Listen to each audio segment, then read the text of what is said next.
let's stay on with the subject of problems. No, I'm not going to conduct a workshop on problem solving right now, though I could do that. And I have conducted workshops that ran into 3 to 5 days for corporates. But for now, let us address what a problem is. And it has to do with the meditative exercise that we did in the last episode. What we did then is a version of zooming out of the situation. You would have heard of phrases like the bird's eye view. Roughly, that is what it was. An experience of a bird's eye view, looking from far away, zooming out of the current situation and looking at where you are, what you're doing in life, and the problem that you are dealing with. Okay? Now, because we are driven by our primitive brain or the reptilian brain, our response to any challenge or a problem is fight or flight. So either you will fight and try to win against an adverse situation, or you will run away from the problem. Either ways, you are not anywhere using your rational brain to deal with the situation. While running away sometimes helps. It helps you to figure out certain things and then come back to deal with the problem. But it is still running away. It is going to cost you quite a lot in terms of anxiety, in terms of pressure, tension, stress. It's quite a toxic experience, to say the least. Now, fighting with your problem is usually only going to make it worse. Why? Because you are making that problem into a bigger one that it may be as is by giving it so much of your attention and energy. Many people argue that the fight or flight behavior is only natural, and they are not wrong. Unfortunately, what they don't realize perhaps is that it is senseless to use intelligence of a reptile to solve a human problem. Don't you think? Most of our problems are human problems, and our instinctive predatorial skills, impulses are insufficient and incapable of providing any sustainable solution. All of us have had experiences where we have automatically used human intelligence to solve problems. So this idea of mine is not alien to you at all. Have you not had this experience that somebody came to you, a friend of yours or a family member came to you with a problem and you had all the correct solutions for them? How come you could think of a lot of solutions when it comes to other people and not as many when the problem is your own? Well, it has nothing to do with your skill or ability. It has more to do with your state of mind. I could go on and on talking about what happens to you, your physiology, your brain, your biochemistry, the moment you face a challenge or a problem. But that is not the intent of this conversation. Zooming out or any such meditative exercise gets you back in touch with your ability to use your rational brain, to use your wisdom, and to take wise decisions requires you to see things from a broader perspective. Very likely that this will give you access to a skill that Edward de Bono spoke about, lateral thinking. Whether it is a corporate problem, a social problem, or a problem of governance or personal life, you need to access your creative energy, you need to access your creative thoughts. That is why you will realize that worrying never produces any result at all. The only result it ever produces is your feeling fagged out, totally consumed and spent at the end of it. So what is worrying really? It is a desperate attempt of your brain to try and figure things out. It keeps you under the false notion of doing something, whereas actually you are undoing, or rather winding up so much from within that you are losing your ability to solve that problem even if it actually stood right in front of you right now. So does it mean that you meditate and you will reach a place where there will be no problems?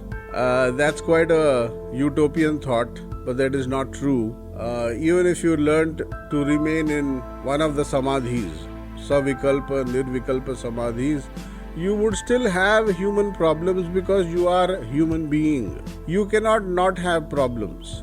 But what will get altered quite surely is the way you deal with them. Your problem is not with things that might go wrong. Your problem is fundamentally with the problems itself.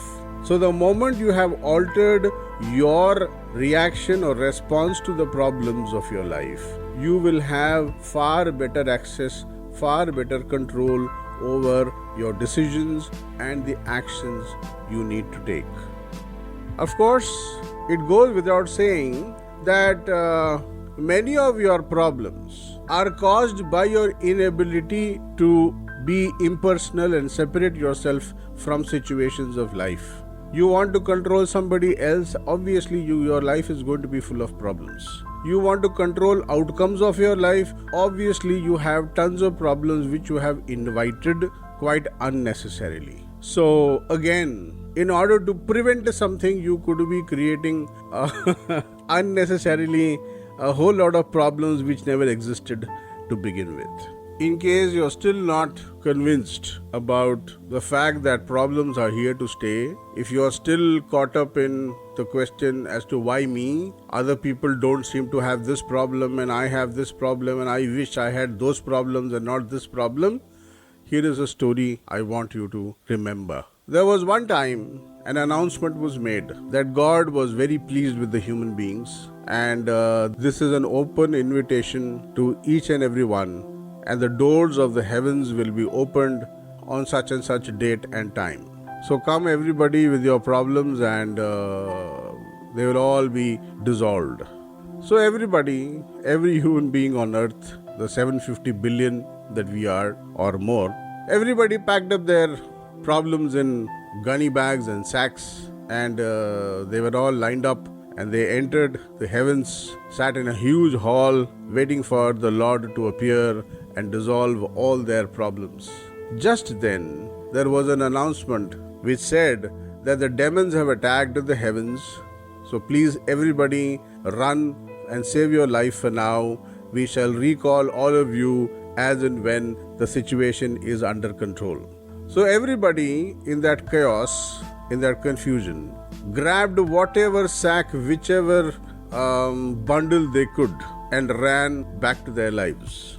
So now somebody had somebody else's bundle of problems and they had to stay away from the heavens for about 2 weeks or so. After a couple of weeks, they were recalled. So everybody landed back in that hall up in the heavens, waiting for the boss to show up.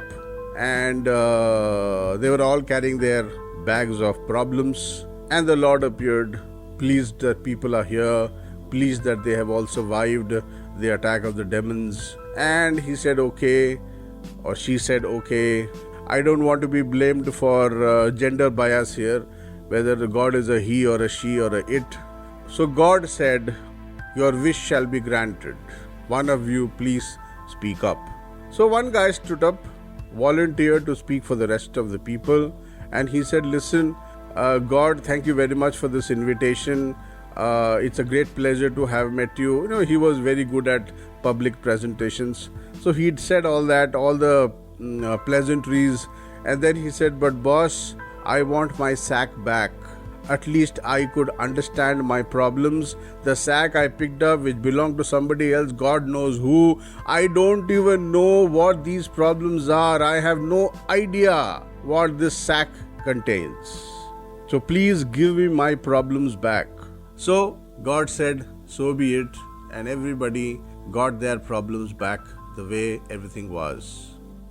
It might sound like philosophy that your problems are here to define and redefine you. They are here to actually alter your character into what you want to be. But if you seriously look at it, it is not just a philosophy. Most of your problems are caused by your aspirations, aren't they? If you didn't aspire for the next car or the house or a mobile phone or the computer or the job, well, all the related problems, they will all just drop, won't they?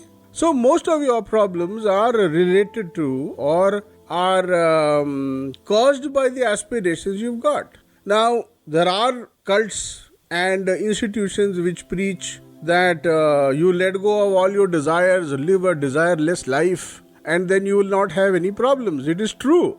But then, are you willing to live a life without desires? Are you willing to let go of all your aspirations? Well, that is a shortcut. You let go of your aspiration. You don't want to be first. You don't want to beat somebody else. You don't want to be better than somebody else. Your problems will drop.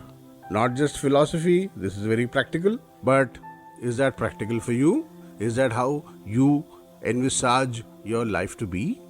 So in case you're clear that your aspirations are not something that you want to give up on, then what else is possible? Well, one possibility is that we continue to suffer. We continue to suffer the way we have been, untrained, uneducated, only literate in these areas of life, or learn certain new skills. These are skills that put you back in touch with your pure potential. These are skills that put you back in top form. These are skills that will put you back in total charge of your life, your decisions, your actions, not governed by impulses, but governed by your wisdom. Does that sound good? The well-being satsang is not about being free from diseases. It's not about shedding your aspirations or your dreams. It is not about not doing certain things. It is simply about doing certain things that will help you to make better decisions. Practices that are essential for you to be at the peak of your performance. We are not against your aspirations. We are not against your desires. In fact, I would say you have a lot of people will agree who have attended my earlier lectures. You have no idea of what's possible with your life. What you are aspiring for is chicken feed, peanuts, because you have a monkey brain deciding for you. You have no idea as to what possibilities the universe holds for you.